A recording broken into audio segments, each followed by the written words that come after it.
Hello दोस्तों, आज आप हमारे साथ पढ़ने वाले हैं एडिटोरिया का करंट अफेयर का एमसीक्यू जो 50 सवाल हैं, उन्हें पढ़ने जा रहे हैं। तो फर्स्ट रिवीजन के तौर पे आज हम ये देखने वाले हैं। किनकी 300वीं जयंती पर प्रधानमंत्री नरेंद्र मोदी द्वारा 300 रुपये का स्मारक सिक्का और डाक टिकट जारी किया गया? तो देवी अहिल्याबाई होलकर के जन्म दिवस पर मई 2025 में उल्लास नव भारत साक्षर कार्यक्रम के तहत किस राज्य ने खुद को पूर्ण साक्षर राज्य घोषित किया है? खुद को पूर्ण साक्षर राज्य घोषित किया है तो गोवा। गोवा जो है खुद को पूर्ण साक्षर राज्य घोषित किया है। भारतीय भाषाओं के लिए भारत का पहला स्वदेश रूप से विकसित एआई आधारित multi modal large language model का क्या नाम है? एआई आधारित है तो ये है भारत जेन।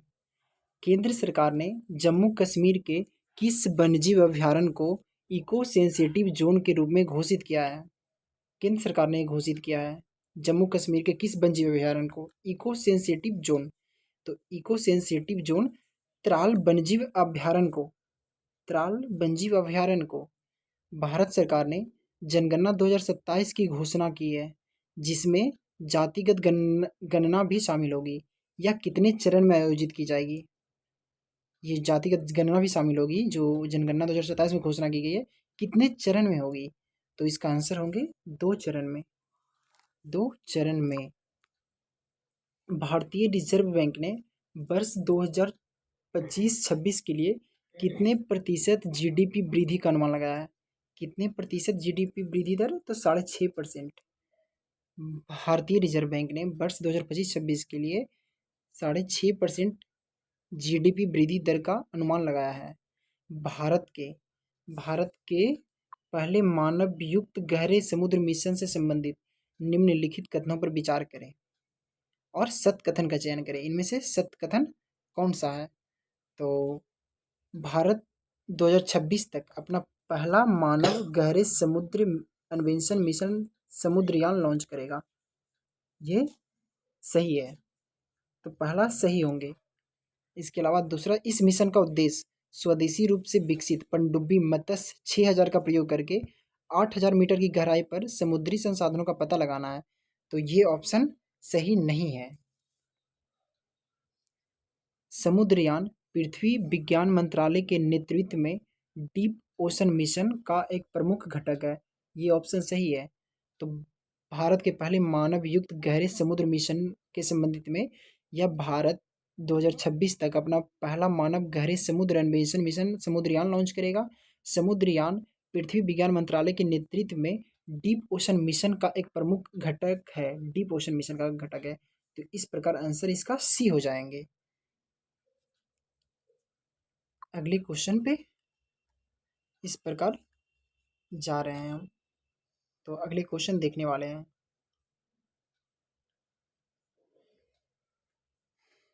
इंडिया जस्टिस रिपोर्ट 2025 से संबंधित निम्नलिखित कथनों पर विचार करें। इंडिया जस्टिस रिपोर्ट 2025 जो जारी हुआ उसके विचार करना है। तो उपयुक्त में से कौन सा असत्य कथन है? चूज करना है असत्य कथन को। असत्य कथन को चूज करना है।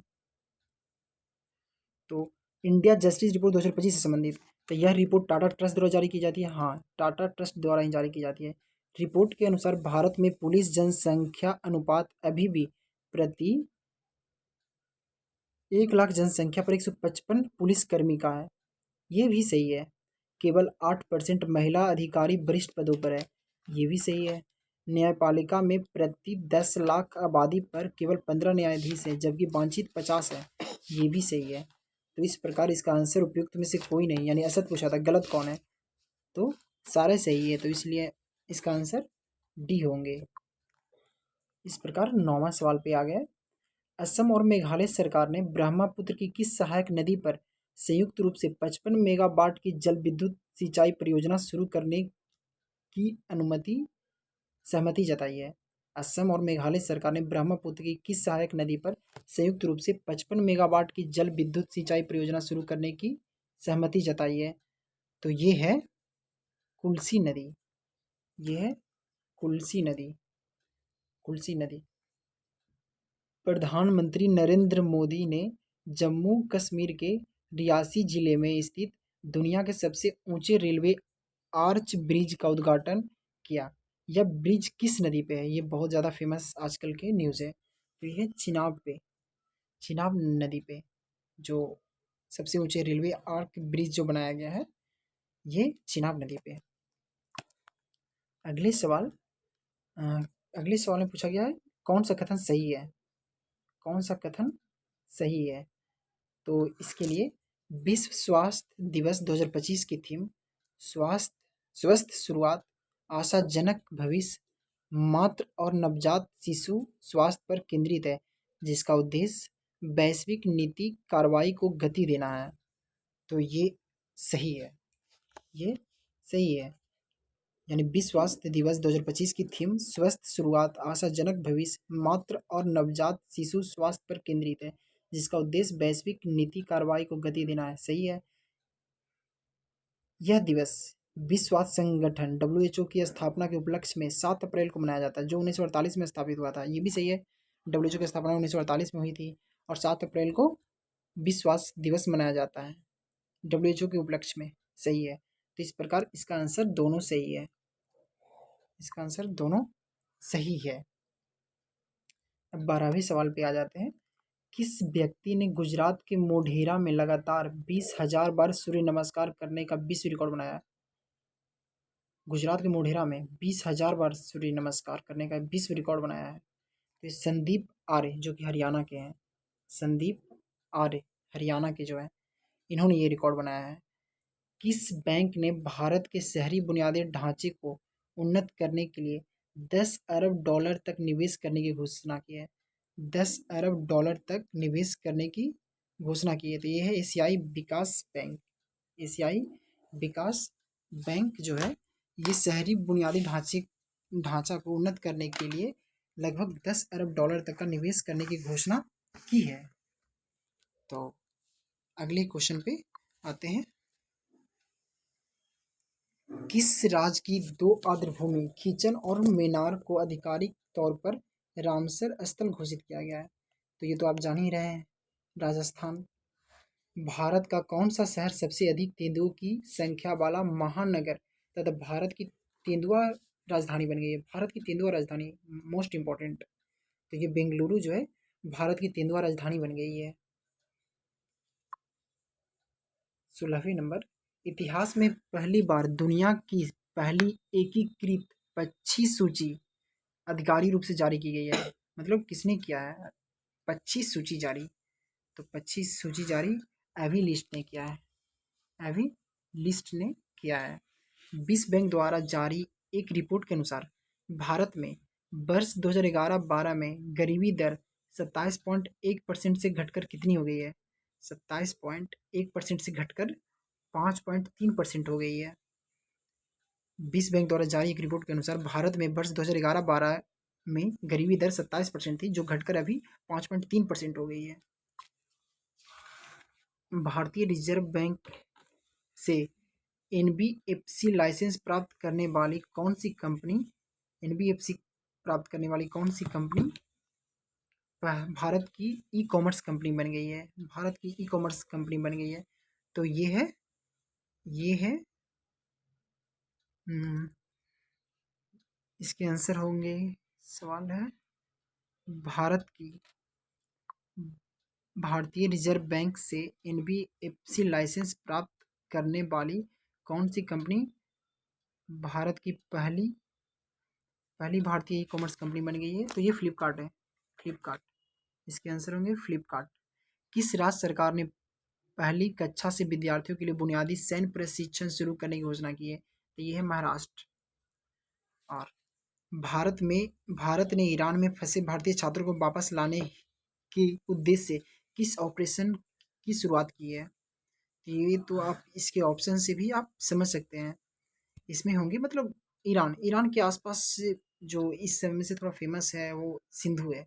तो इसलिए ऑपरेशन सिंधु के तहत भारत ने ईरान में फंसे भारतीय छात्रों को वापस लाने के उद्देश्य से ऑपरेशन शुरू किए हैं।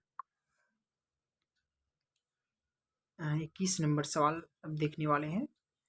21 नंबर सवाल देखने वाले हैं। तो इसके लिए किस राज्य किस राज्य के प्रसिद्ध भारतीय मादक पेय फेनी को भौगोलिक संकेतक जीआई टैग दिया गया है। ये फेनी जो है उसको जीआई टैग दिया गया है। ये एक प्रकार का वाइन है, मतलब दारू है। तो ये गोवा के द्वारा भारत की राष्ट्रपति द्रौपदी मुर्मू की एडीसी नियुक्त होने वाली पहली महिला नौसेना अधिकारी कौन बनी है? महिला नौसेना अधिकारी। तो इसका आंसर होगा लेफ्टिनेंट कमांडर यशस्वी सोलंकी। लेफ्टिनेंट कमांडर यशस्वी सोलंकी इसके आंसर होगा। किस राज्य सरकार ने औद्योगिक विकास को बढ़ावा देने के लिए उद्योग क्रांति की शुरुआत की है? उद्योग क्रांति की शुरुआत पंजाब सरकार ने की है। पंजाब सरकार ने शुरुआत की है। तो इस प्रकार अब ज़्यादा सवाल बचे नहीं हैं और मैं इस प्रकार सारे सवाल को जल्दी से जल्दी पूरा करने जा रहा हूँ। तो गुजरात के गिफ्ट सिटी में क्वींस यूनिवर्सिटी बेलफास्ट के नए अंतर्राष्ट्रीय परिसर का पहला डीन किसे नियुक्त किया गया?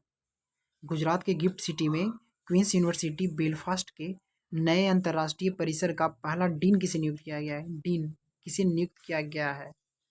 तो ये professor M Satish Kumar. Professor M Satish Kumar इसका आंसर सी हो जाएंगे। बिहार सरकार ने वरिष्ठ नागरिकों, विधवा और दिव्यांगजन की पेंशन 400 रुपये से बढ़ाकर कितने रुपये प्रति माह कर दिए है? तो ये 1100। अंतर्राष्ट्रीय योग दिवस पर योग नीति लागू करने वाला भारत का पहला राज्य कौन बन गया? अंतर्राष्ट्रीय योग दिवस पर उत्तराखंड जो है योग नीति लागू करने वाला भारत का पहला राज्य बन गया है, उत्तराखंड। किस राज्य सरकार ने ट्रांस समुदाय को ओबीसी का दर्जा देने तथा आंगनबाड़ी कार्यकर्ताओं के लिए 50% आरक्षण की घोषणा की है? दो बात है, एक तो ट्रांस समुदाय को ओबीसी का दर्जा देने तथा आंगनबाड़ी कार्यकर्ता के लिए 50% आरक्षण की घोषणा की है। तो ये असम सरकार। हाल ही में जारी एक रिपोर्ट के अनुसार कौन सा देश 2024 में जापान को पीछे छोड़कर दुनिया का सबसे बड़ा ऋणदाता देश बन गया है? तो जापान को पीछे छोड़कर जर्मनी सबसे बड़ा ऋणदाता देश बन गया है। जर्मनी होंगे आंसर। और अंतर्राष्ट्रीय बुकर पुरस्कार से संबंधित निम्नलिखित कथनों पर विचार करें। सत्य कथन का चयन करें। सत्य कथन कौन सा है उसका चयन करें। तो इसमें होंगे 2025 का अंतर्राष्ट्रीय बुकर पुरस्कार भारतीय लेखिका, अधिवक्ता एवं महिला कार्यकर्ता बानो मुश्ताक को अपनी कहानी द हार्ट लैम्प के लिए दिया गया। बानो मुश्ताक को दिया गया अंतर्राष्ट्रीय बुकर पुरस्कार। ये सही है। और इसका बाकी जो ऑप्शन है वो दूसरा हार्ट लैम्प इस सम्मान से सम्मानित होने वाला पहला तमिल कहानी संग्रह, नहीं तमिल कन्नड़ यानी कर्नाटका का है। तो दूसरा गलत इसका आंसर होंगे, इसलिए आंसर केवल एक होंगे। इस प्रकार अगले सवाल आ रहे हैं। यूनेस्को ने किस भारतीय शहर को क्रिएटिव सिटी का गैस्ट्रोनॉमी में नामांकित किया है? क्रिएटिव सिटी का गैस्ट्रोनॉमी में नामांकित किया है। तो ये लखनऊ को, यूनेस्को ने भारतीय शहर लखनऊ को क्रिएटिव सिटी का गैस्ट्रोनॉमी में नामांकित किया है। कौन सी कंपनी माइक्रोसॉफ्ट को पीछे छोड़कर दुनिया की सबसे मूल्यवान कंपनी बन गई है? दुनिया की सबसे मूल्यवान कंपनी, तो मूल्यवान कंपनी इनवीडिया जो है दुनिया का सबसे मूल्यवान कंपनी बन गई है माइक्रोसॉफ्ट को पीछे छोड़कर। इनवीडिया इसका आंसर होगा, यानी इनवीडिया। इस प्रकार अगला सवाल, इजराइल ने अपने सैन्य अभियान के तहत ईरान के जो न्यूक्लियर साइट पर हमला करने के लिए किस ऑपरेशन को चलाया था? इजराइल का ऑपरेशन था। तो इजराइल का ऑपरेशन कौन सा है? Operation rising lion. Operation rising lion. अगला सवाल, ब्रिटेन की जासूसी एजेंसी MI6 की पहली महिला प्रमुख किसे नियुक्त किया गया है? तो ब्रिटेन की जासूस एजेंसी MI6 की पहली महिला प्रमुख ब्लेज मेट्रे बेली को नियुक्त किया गया है। ब्लेज मेट्रे बेली को बनाया गया है। 34 नंबर सवाल अब है। तो 34 नंबर सवाल में, संयुक्त राष्ट्र महासभा ने वर्ष 2026 को कौन सा वर्ष घोषित किया है?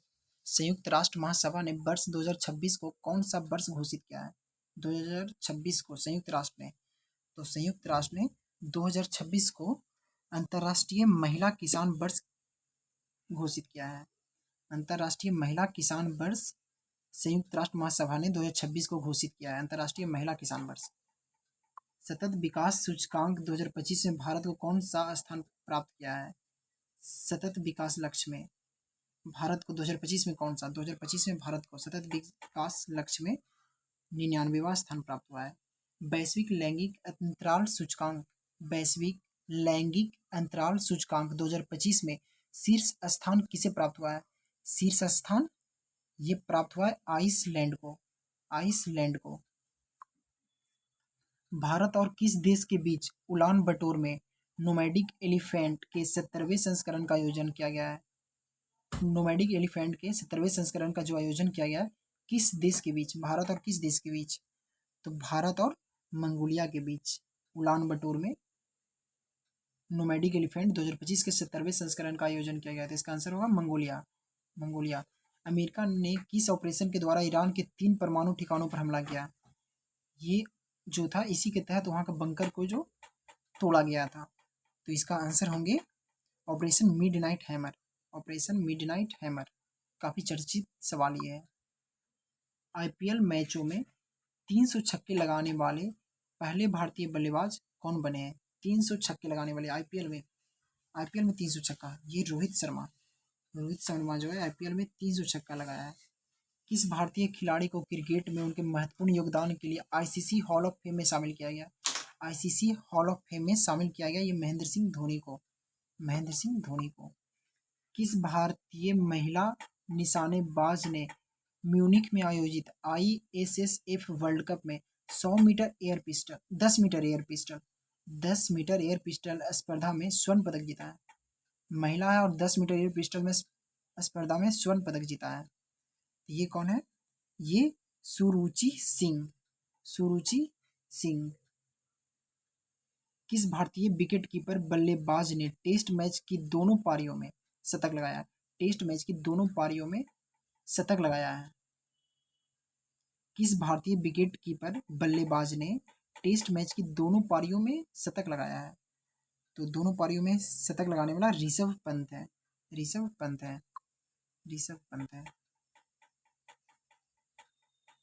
अगले सवाल पे आ रहे हैं।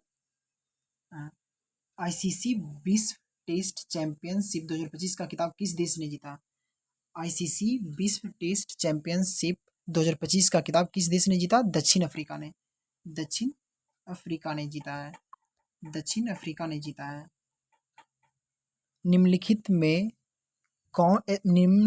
में से कौन सा स्टार्टअप महारथी चैलेंज का विषय है जो नई दिल्ली में स्टार्टअप महाकुंभ के दूसरे संस्करण का मुख्य आकर्षक है?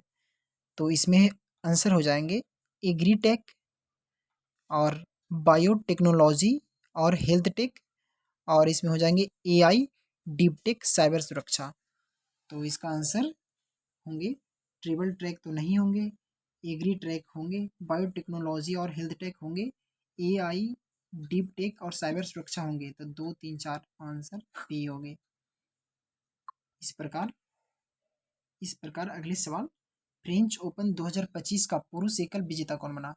फ्रेंच ओपन 2025 का पुरुष एकल विजेता Carlos Alcaraz. Carlos Alcaraz. IPL 2025 IPL 2025 का खिताब किसने जीता? Royal Challengers Bengaluru. Royal Challengers Bengaluru. Hyderabad में आयोजित मिस वर्ल्ड 2025 का खिताब किसने जीता? ये बीपीएससी में अभी जो एग्ज़ाम हुए हैं 2 दिन, उसमें ये पूछा गया है। ये शायद मोटर व्हीकल वाले बीपीएससी जो सवाल लिया है उसमें ये सवाल पूछा गया है। तो कितना इम्पोर्टेंट है इससे आप देख सकते हैं। तो ये हैदराबाद में आयोजित मिस वर्ल्ड 2025 का खिताब किसने जीता है? ओपल सुचाता चुआंगसरी। ओपल सुचाता चुआंगसरी ये आंसर होंगे। किस भारतीय अभिनेता को ह्यूमैनिटेरियम अवार्ड से सम्मानित किया गया है? ह्यूमैनिटेरियम अवार्ड से सम्मानित किया गया है किसे? तो ये सोनू सूद को। सोनू सूद को। सोनू सूद को ह्यूमैनिटेरियम अवार्ड से सम्मानित किया गया है। किस राज्य ने किस राज्य ने जल संकट की समस्या से निपटने के लिए वंदे गंगा जल संरक्षण अभियान की शुरुआत की है? वंदे गंगा जल संरक्षण अभियान की शुरुआत की है? तो ये राजस्थान। राजस्थान जो है वंदे गंगा जल संरक्षण अभियान की शुरुआत की है। भारतीय उद्योग परिसंघ का अध्यक्ष किसे नियुक्त किया गया है? भारतीय उद्योग परिसंघ का अध्यक्ष किसे नियुक्त किया गया है? राजीव मेमानी को। राजीव मेमानी को। इस प्रकार 50 सवाल खत्म हो गए।